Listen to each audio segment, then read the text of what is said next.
When traders tell us how to make Thinkorswim even better, we listen. They asked for a version they could access anywhere, no download necessary. We heard them.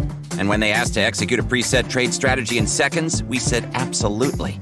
Feedback like this inspired us to build Thinkorswim Web, and it continues to push us. So our entire suite of platforms never stops getting better.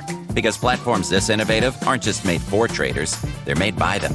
Thinkorswim Trading, from TD Ameritrade. From the weekend warriors to the renovation dreamers, Lowe's has you covered. We know you take pride in every project you take on. We share that pride, so we're celebrating with Craftsman Days. Tackle your yard with outdoor power equipment, fix that sink with hand tools and flashlights, and tinker under the hood with mechanics tool sets. Whatever your next project is, you'll find what you need during Craftsman Days. Shop online or in-store at Lowe's. Home to any budget, home to any possibility. While supplies last, U.S. only. The following is a Hoop Ball presentation.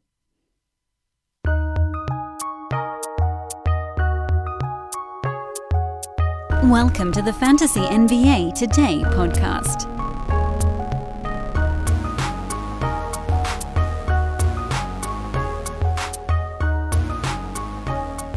Heyo! Welcome to Tuesday's Fantasy NBA Today and Today in Sports Betting simulcast, a very special episode, as our buddy Devin Ellington, the normal host of Today in Sports Betting, is being carried away by a biblical flood in Oklahoma right now. So we are simulcasting today's show, or at least the sports betting part of it. I am your host, Dan Besbris. Thanks so much for tuning in, everybody. And I think that probably gives you a little bit of an indicator of how things are going to be going on today's podcast. This is, of course, a Hoop Ball presentation. That's hoop-ball.com. I am at Dan Besbris on Twitter, if you'd like to give me a follow. Or don't. I guess it's entirely up to you. Please hit me up if you want to start the first ever non-sports podcast here at Hoop Ball, at Dan Besbris once again. DANBESBRIS. Hoopball is at Hoopball Tweets. I want to make sure you guys are checking that out. Cool things, by the way, going on at Hoopball before we dive into the betting side of the ledger today, and then we'll break down our next team in our trip around the NBA. Yesterday, of course, we broke down the Lakers as our first fantasy recap on the 2020-2021 campaign. That's hard to say. That's why I often don't say it that way. And today, we'll be looking at the Clippers. So we'll just cover the other, or that's not fair, but another of two teams in Los Angeles. There you go. But the cool thing going on in Hoop Ball right now, in addition to, and we mentioned this a bunch of times last week, in addition to the fact that we have a new podcast called the All Rookie Podcast, hosted by the great William Harris, where they break down it's he right now, although there will be guests and other fun things going on. Most recently, William did an episode of a mock draft. Broke down a mock draft. But that's a show that's going to be tracking rookies coming into the NBA and how they perform all season long, both from a reality and from a fantasy standpoint. So very good show for folks that are into dynasty leagues, which is a perfect segue into our next new podcast dropping at Hoop Ball today, probably within the next 2 hours. It's called Punt Intended. I know, it's a pun on the word pun. Punt Intended, a Dynasty NBA podcast. So it's a show. Rhett Bauer and Travis Fuller, the two hosts. Rhett writes for us here at Hoop Ball. The show is going to be focused exclusively on Dynasty leagues. How cool is that? A Dynasty podcast. I love it. I love it. Everybody's always asking me, Dan, when are you going to talk about the Dynasty stuff? I'm not. This is a redraft podcast for the most part. I'll hint at keeper league type stuff, somebody that might be better the following year, reasons to look at guys at the end of the season, even if they're not performing at the end of said season. But this isn't a Dynasty podcast. We don't track the rookie draft for the most part. This is a redraft show. I've tried to do a better job lately of mentioning guys that have advantages in points leagues or 8-category leagues, but for the most part, this is a redraft 9-category podcast. And we are expanding our offering at Hoop Ball with the All Rookie Pod and Punt Intended, the Fantasy NBA Dynasty podcast. Those things are incredible. Can't wait for you guys to check out Punt Intended. Punt Intended, you had to kind of say it slowly, otherwise you're going to say the wrong name. That's coming out later today. They've already backfilled the show with 4 debut episodes, breaking down guys that ended the season strongly, that are sort of anomalous, guys that ended the season poorly, and what that means. The Horford-Kemba trade, they've been busting it behind the scenes. And here's the coolest part of all. Those are not the only 2 new podcasts coming to Hoopball. We have at least 2 others in the works, likely debuting here during the offseason. Effing offseason. That's what I say. Do stuff. Do stuff with your offseason. Fantasy offseason, I guess. So let's dive into the handicapping side of things first, because that's what the guys over on Today in Sports Betting are waiting for. And then those listeners will have the show end after that part. So if you're listening to Today in Sports Betting right now, you'll get this next segment, and then that'll be the end of the show. If you're listening to Fantasy NBA Today, we'll segue right on into breaking down the Clippers. Let's rock. Yesterday, the Clippers, this is the reality Clippers, not the fantasy Clippers, beat the Suns in Phoenix, 116-102, basically a wire-to-wire win. Paul George was incredible. 41, 13, and 6, 3 steals, 3 threes, 8 of 8 at the free throw line. He was just terrific in every facet of the basketball game, played defense, scored basically every time he touched the basketball, and there was nothing the Suns could do to slow him down, which, of course, sometimes in the NBA, if you run into a buzzsaw, you're just going to get beat. You know, it's funny, too, the Suns actually didn't play all that poorly in this game, at least from an offensive standpoint. It's why we gave out the over as our free play on yesterday's podcast, because the pace of every game in this series has been really close to the same, and it wasn't all that far off in this one. The Suns had, Clippers, had about 100 possessions, so it was actually a little bit slower there, but as we've talked about before, when you make shots, your number of possessions tends to decrease kind of artificially because you don't get offensive rebounds. The pace slows down a tiny bit more, just because teams are taking it out of bounds through the hoop instead of long rebound, get out and run. And then over on the Phoenix side, they had about 108 possessions, couple extra, 1 extra rebound, more turnovers. I'm counting that, by the way, in the number of possessions. And for the first time in the series, the Suns actually out free threw? What's past tense of that? The Clippers, they took 20. LA got 15 in the ball game. So once again, this one came down to which team was more efficient with their possessions. And it was a funny thing, too, because we talked about that last ball game where the teams got about 85 shots apiece and, you know, a handful of free throws and not that many turnovers, pretty average number, and they put up 164 points, and how that total belied the fact that the game probably should have ended around 210. And so the reason I liked yesterday's over was because I thought, look, these teams just coming off the ultimate slugfest where no one could hit a shot, guarded or open, and that's going to normalize. And it did. Clippers made shots. This one went over by about a touchdown. Total was 211.5 when we talked about it on the podcast. It closed at 213. It still went over by 5 points. And now, looking at the ball game tomorrow, since those of you listening on Today in Sports Betting, you won't hear from me again tomorrow, Phoenix is favored by 1 in LA with a total of 215. So that number's moved back up a little bit as per the 218 final total in this ball game. I believe that 215 has basically long been the number that they should have been gunning for. When these totals were in the 220s, we were going under. It was on the 22nd and the 24th of this month. We went under in both of those. When the total dropped to 217.5 over the weekend, I actually thought there might be a chance it could creep up and over that mark, but I didn't ultimately do a show on that day, so it kind of didn't matter. That one, of course, went way under. But then they adjusted the number down from 217.5 to 211.5. That's a huge jump considering the pace of the ballgame didn't change. It was just that guys didn't make buckets. And throughout the whole series, we did this analysis on Fantasy NBA Today yesterday that basically you've been looking at teams getting between 100 and 105 possessions, fuzzy math style. We're doing it fuzzy math style in each game so far. So the total should have generally been, if it was a perfectly average offensive performance, about 210 in each one of these games. And then, of course, you had sort of the swing back in each direction, somewhere around 210, 215. It's fluctuated a bit based on who was missing a ton of shots. Now, the one piece of analysis we had in the game from Saturday was that with all those missed shots, you actually saw the number of possessions go up because of all the running.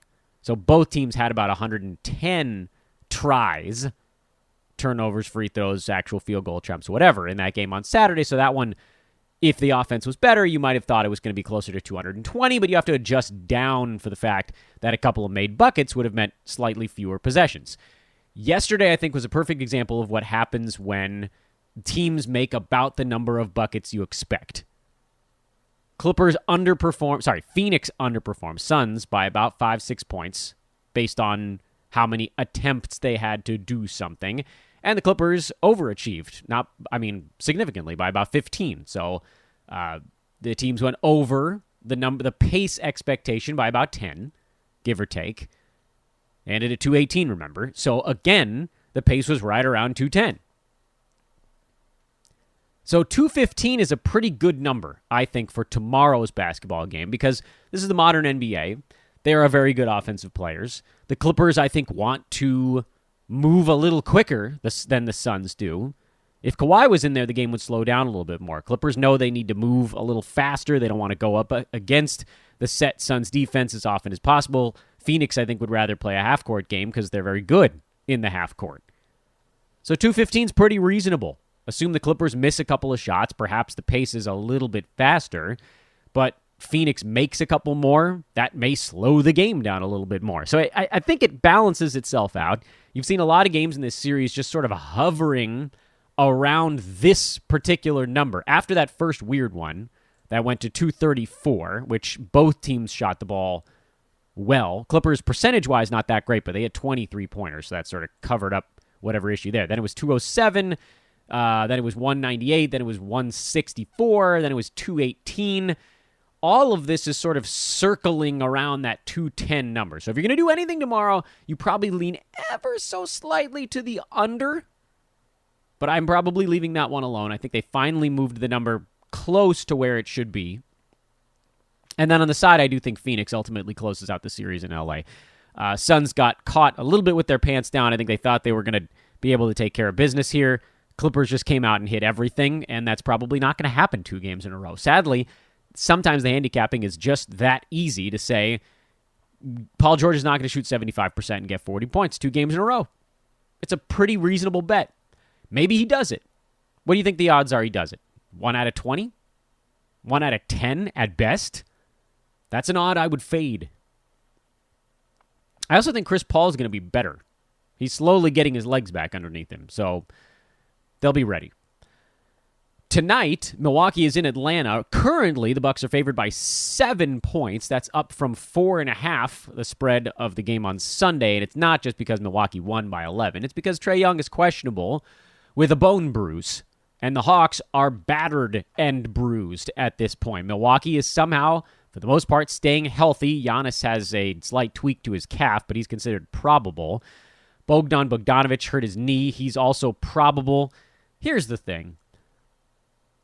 There's no way I'm laying 7 points with a road team in the conference finals. I'm just not. I don't care who's in or who's out, frankly, on either side, unless the Hawks were missing like Trae and Capella and John Collins or something like that. Then I'd probably have trouble taking 7 points. But in a game like this, you have to at least look at the underdog, even though Milwaukee's beat him up pretty good 2 games in a row. The last one, by the way, worth noting that Milwaukee did most of the upbeating towards the end of the ball game. It was tight throughout. Milwaukee opened it up late. Chris Middleton had a 20-point quarter, and that really did the trick.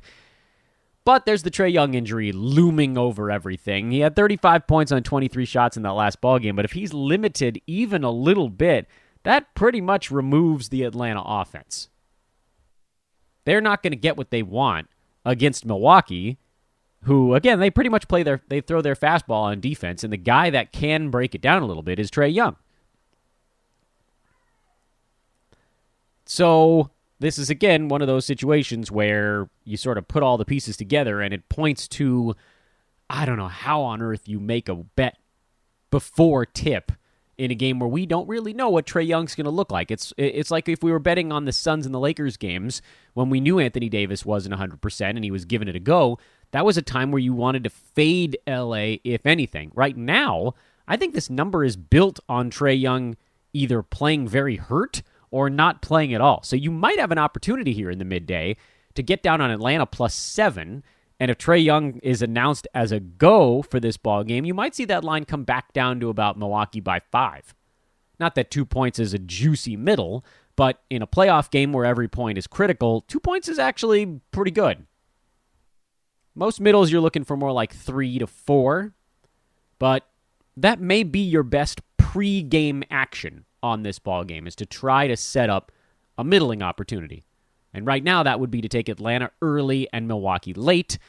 You could bet off of it if the line doesn't move, if Trae Young is still out or something like that. Although I still think Atlanta keeps this game close. I don't think they get beat up both times at home by double digits. And 7 points isn't all that far inside double digits. So if you think this is a ball game in any way, shape, or form, you have to lean towards Atlanta. And after seeing the last one, and defensively, that's where things have really turned around a little bit, because Milwaukee's still scoring a fair amount in these games. Atlanta really hasn't put up much in the way of points. The total is currently set at 218.5. That has been dropping like a boulder. It was 226 for Game 2, 225 for Game 1. That one finished at 229, so they didn't move it very much. Then the next one finished at $116. Excuse me. I can do my math right. They adjusted the total down by 2. The next one finished at 215, and they adjusted the total down by 6. So again, this is an expectation that there is no Trae Young in that ball game. 218.5 is starting to get kind of low for this series, especially because Milwaukee, they'll run as often as they humanly can. So this is where I get to with this handicap. And another reason why I don't think I can advise betting it before the game starts. If Trae Young is playing, Atlanta will continue to do mostly what they've been doing. We have a pretty good feel for the kind of ball game you're going to get there. It's going to be a total probably between 215 and 225.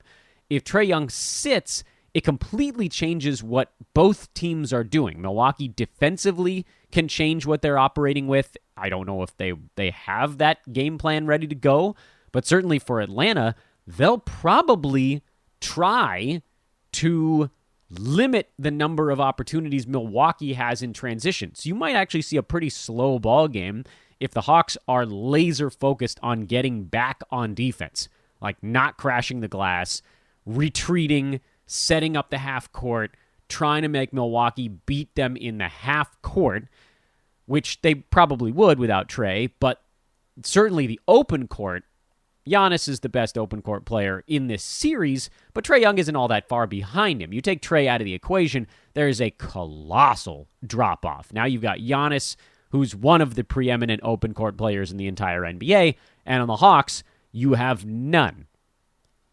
Lou Williams is not an open court guy. John Collins is not going to create. Bogdanovic, he'll fire a transition 3, but that's about as far as that goes. Herter, no. Gallo, no. These are guys that would rather try to get an open three-pointer in some sort of pick-and-roll offense, or Gallo might go ISO and try to get fouled. It totally changes the pace of the ballgame.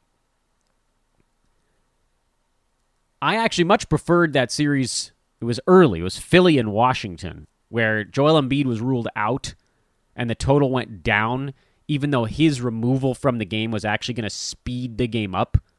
You take out the post presence. This is the opposite. This is where the line is actually moving in the right direction based on the potential missing personnel. If Trae Young is out of the ball game, offense will be harder to come by. The question is how much. Hate betting this game before tip. This is a live wagering game because I think Trae Young is going to play, and the question I have for betting this game is how healthy does he look? That's my advice on the 2 upcoming games in each of these series. Game 4 in the Eastern Conference tonight, and Game 6, so stupid, by the way, that the West and the East are off by like 3 days in how their games are happening. But Game 6 in the Western Conference, that's on tomorrow.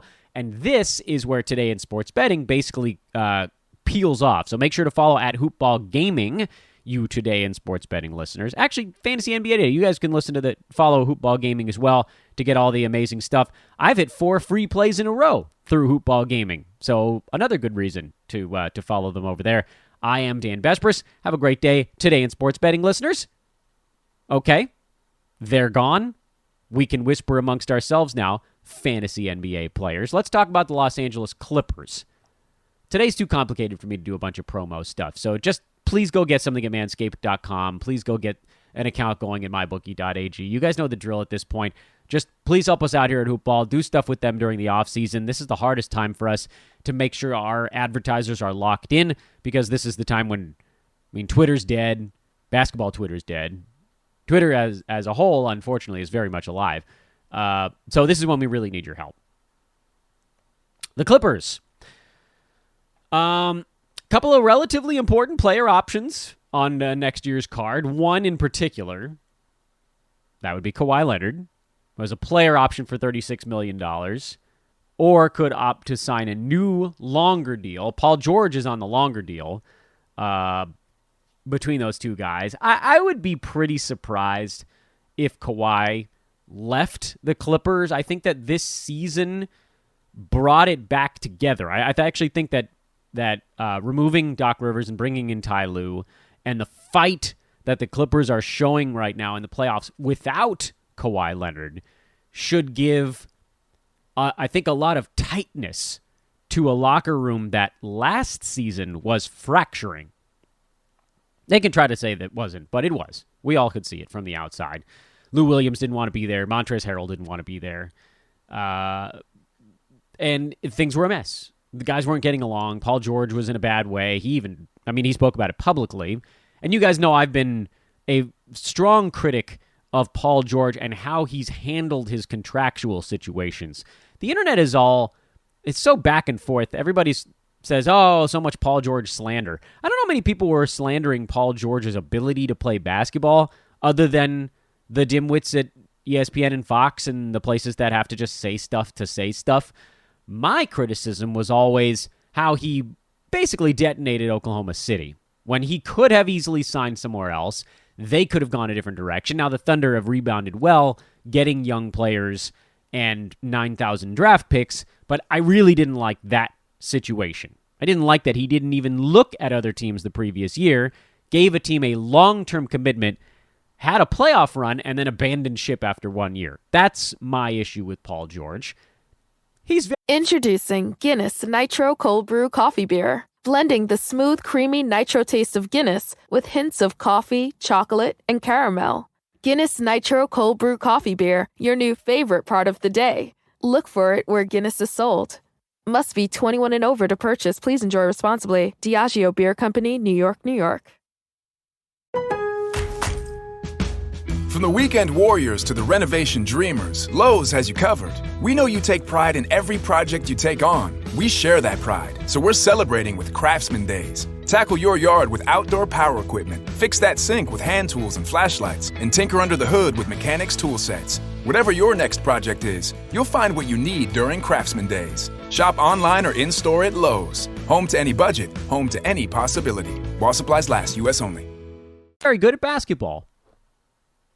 That's easy. We don't need to make a thing out of everything. But anyway, back to the fantasy side of stuff. Clippers have a lot of money committed for next year already, and too much to a number of players. Marcus Morris is set to make $16 million a year, basically for 3 more years. Luke Kennard, $13 or $14 million for about 3 more years. Patrick Beverley, who very useful when healthy, isn't often healthy. He's set to make $14 million next season. Rajon Rondo, $7.5 million, second year of his deal that he signed with the Hawks. Ivica Zubac is on the hook for $7.5 million each of the next 2 years. Serge Ibaka, whose back has exploded, is on the hook for $10 million next year. He's not on the hook. Sorry, the Clippers are on the hook. The guys that are coming off the books, Patrick Patterson, Nick Batum, Reggie Jackson. That's a couple of really important names there. Batum and Jackson are playing large roles in the Clippers' playoff run. I don't know how they conceivably bring either of those two guys back. Because all of this player option stuff, if Kawhi Leonard, even if he declines his player option, it's going to be to sign a 2 or 3 year deal, a new deal with a couple of years at $35 to $40 million. So just assume that's staying on the books. And then Serge Ibaka, who can barely move, is going to take $10 million to barely move. So the Clippers are cash strapped going into next season. Effectively, their 8 most expensive players are still on the books. So there's going to be a bit of a run it back thing going on with only room around the periphery for veterans minimums for the most part. And they're not going to get veterans that'll play as well as Batum and Jackson have this year. That's the best combo of veteran minimums I think you can find in the NBA. Minima. Veterans minima. That's probably the correct pluralization of it. So from a fantasy standpoint, what we saw from the Clippers this year is not that dissimilar from what you'll see going forward. The third highest ranked Clipper, well, let's make sure that we have the correct date range. We don't want to include any superfluous playoff games or things of that nature. The Clippers only had 2 players inside the top 100. I think it's pretty obvious which ones they were on a per-game basis.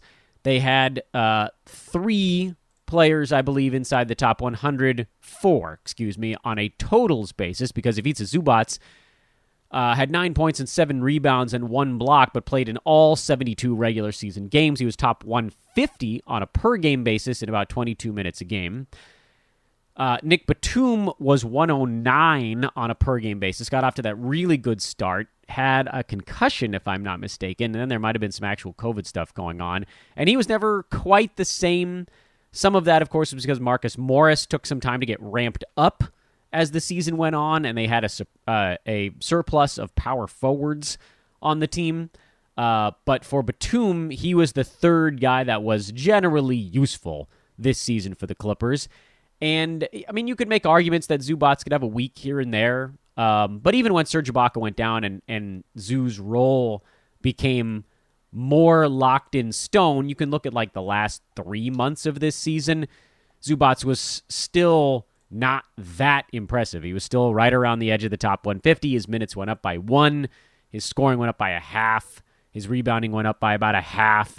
He's someone who's on the precipice of getting there. The problem with Zubac, and the reason he's sort of perpetually on our watch list, is that he has a fantasy game that profiles as a number 2 center, both in reality and in fantasy, actually. Scoring, meh. Decent rebounding. Blocked shots, sort of Valanciunas level shot blocking, but very good field goal percent. Decent enough foul shooting. And then the issue really is that he doesn't have enough usage. We need him to get a few more shots. Instead of 6 field goal attempts a game, and this is, again, we're talking about basically no Serge Ibaka for long stretches here. Zubac just doesn't take shots.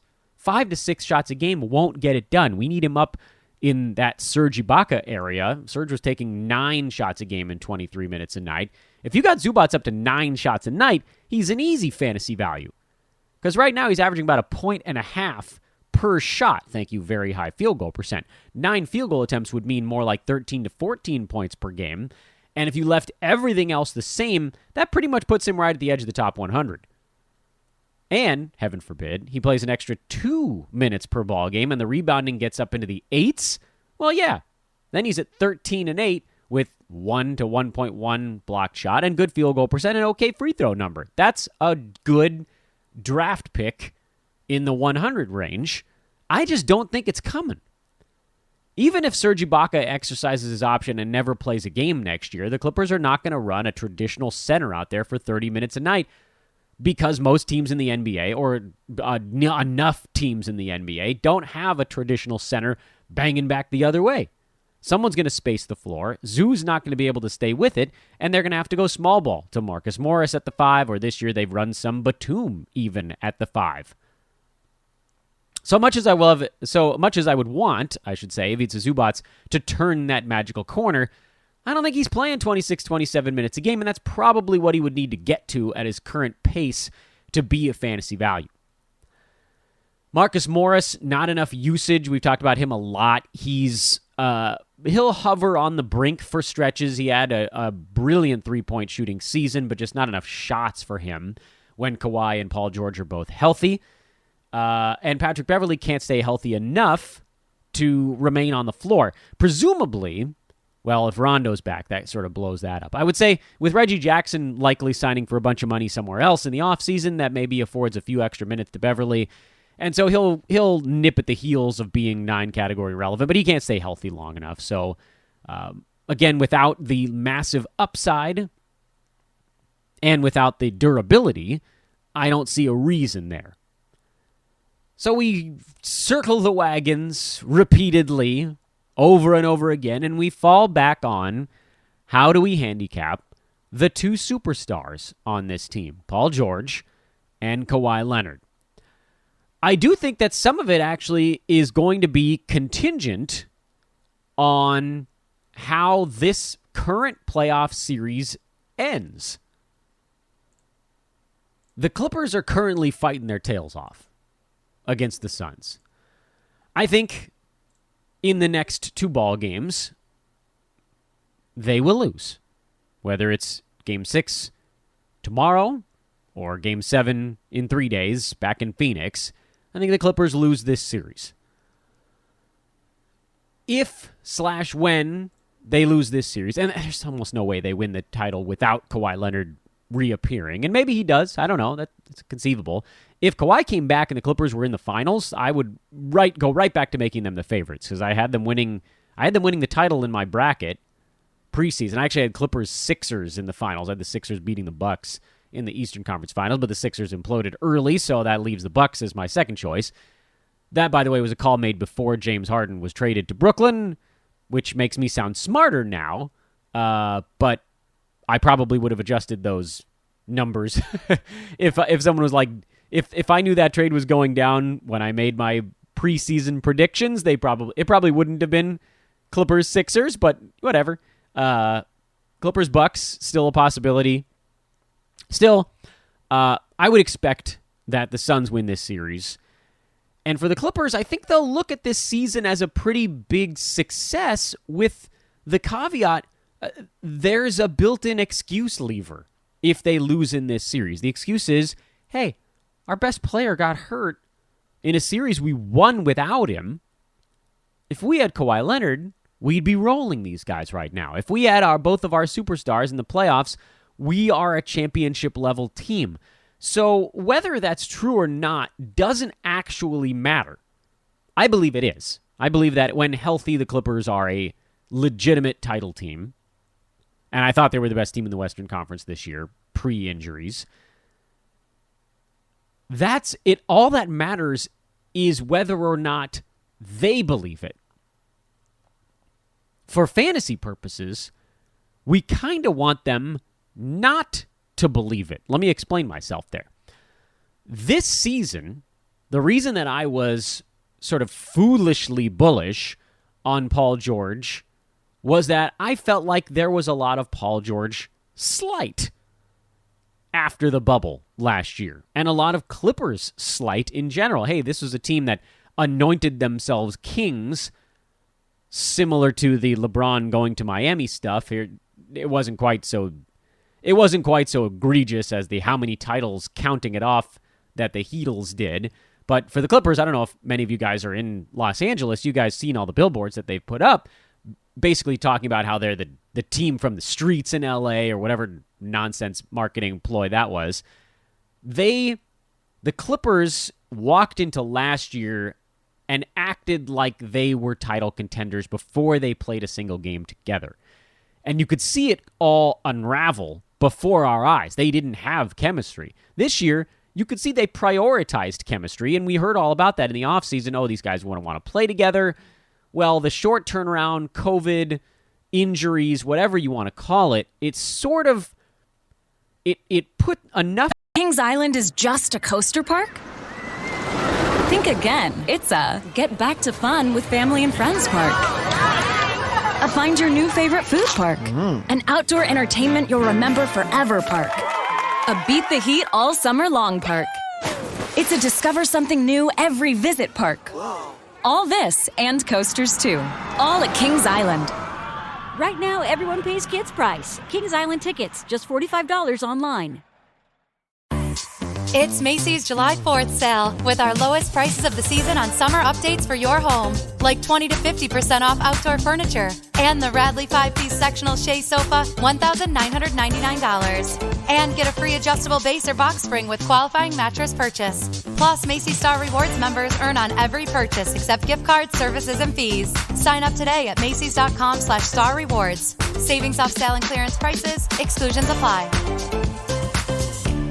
Holes in that where our handicap, which was, hey, Paul George is going to want to play a bunch of games this year. He's going to prove the haters wrong. Well, he did that for about 2.5 months, and then he was like, all right, that's enough hater proving. And he cooled off, and the Clippers sort of threw it into coast, and they went back to their old stuff, and Kawhi's always going to rest his back-to-backs. That's just how it is. And so, I don't know why I keep saying and so on today's podcast. I'm going to stop that right now. You heard it here. No more of that nonsense.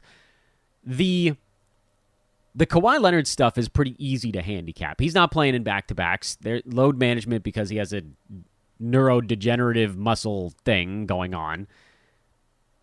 We just have to deal with that. And he's going to be so good on a per-game basis that it's going to outweigh the load management. It's the same thing every year now. Provided he doesn't get catastrophically injured, he's going to miss his 12 back-to-back rest games and then probably another 4 to 6 injury games. This year he missed 20, was slightly more than that.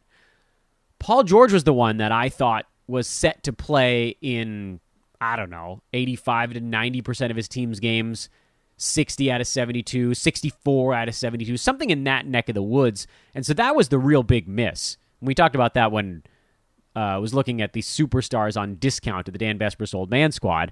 Paul George got off to a great start this year. He was inside the top 8 for about the first month and a half, 2 months of the season.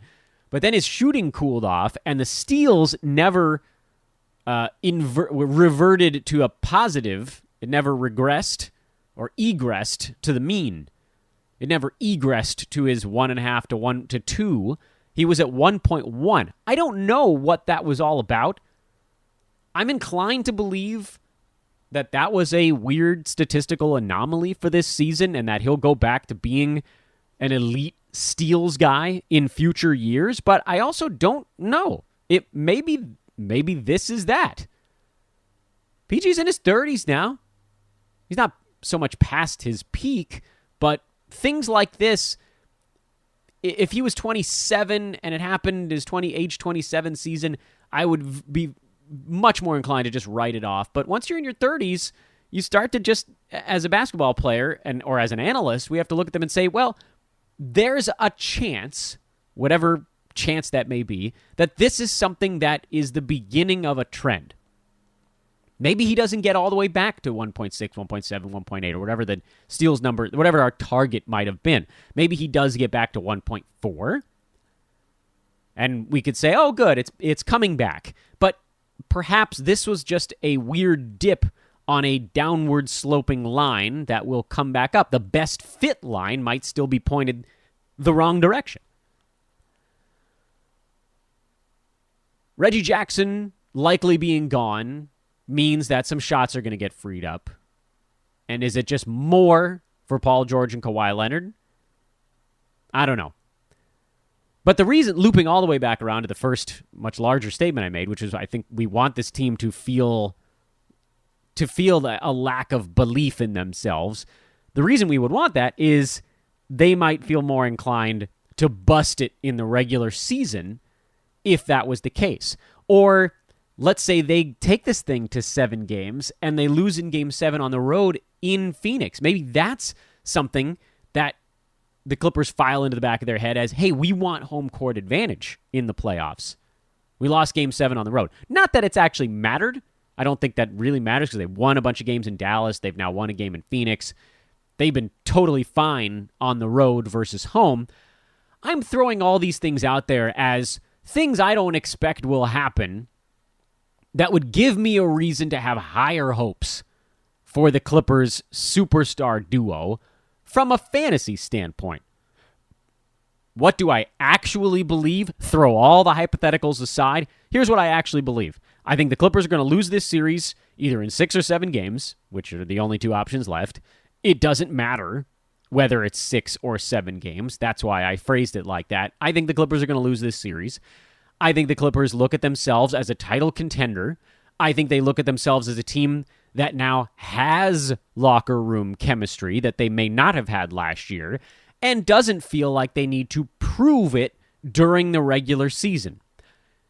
All that to say, next year will strongly resemble this year for the Clippers. Paul George, number 25 on a per-game basis. If the Steals come back up a little bit, you could see him creep inside the top 20, put him at around number 18 or 19 if the Steals come back.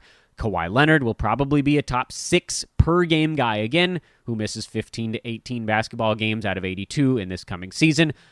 The big question mark still hangs, how many games is Paul George going to play? He missed 18 games this year. I bet he plays in, that would be 64 games next season. I bet he clears that number. Put Paul George at about 66 next year. So sub-league average, meaning he's going to have to beat his ADP on a per-game basis because I don't think he's beaten his handicap or his preseason guess from the big box sites on how many games he plays. He probably under-hits that mark. But what this does do, and we need to keep a close watch on this, is it creates shot vacuums. I don't know what a good buzzword. It's like a power vacuum almost. Kawhi's going to sit games. George is going to sit games. There's going to need to be a second dude taking a ton of shots on those nights. And this year, if you could isolate those Marcus Morris games, like I bet you could probably go through the Marcus Morris game log from this year. Don't look at who played that night. Look at his stats and try to guess whether or not one of the superstars was sitting. Like the game against this, I might be wrong, by the way. We're doing this test together. April 21st against Memphis, he took 19 shots. I'm betting one of the superstars sat that ball game out. Both. That was both. The answer is that was both. So that's the thing here with Marcus Morris. If he gets a green light to take more like 13 or 14 shots a game, he actually would then have fantasy value. Here's another one. How about, what about that game against the Blazers, which wasn't all that far off of that one? What the hell day was that for Marcus Morris? That was April 20th. That was the previous night. Paul George played in that one. Kawhi sat it out. He took 14 shots. So if one of those guys is sitting, Marcus Morris immediately jumps into the 12 to 15 shot range, and he is inside the top 100 there. You can't really use a guy like that in head-to-head because on the 40 to 50 games a year where Paul George and Kawhi are playing together, Marcus is going to take 9 shots, and he's going to be outside the top 140. You would sit him for those. But in Roto, if he's your last pick, you put him on your bench and you deploy him for, I mean, I don't know. Are they going to stagger the missed games between PG and Kawhi next year? Does one sit out the front end of a back-to-back and one the back end? I don't know. But you're talking about a possibility of Marcus Morris getting, I don't know, 30 to 40 games next year of top 80, top 85 type of production. There's a usefulness to that. There's also a usefulness of just looking at the Clippers' schedule, seeing when they have a series of back-to-backs, and then just picking up Marcus for that week and a half, and then dropping him when they don't have back-to-backs for a few weeks. No sense sitting on him if the Clippers have 2 weeks where they don't go back-to-back. That's probably the more prudent choice. Zubats is another guy to keep an eye on, depending on what the Clippers do with their front court. But I still don't think he gets up to that 26, 27 minutes a game that he would need. Batum probably going somewhere else for a few extra bucks.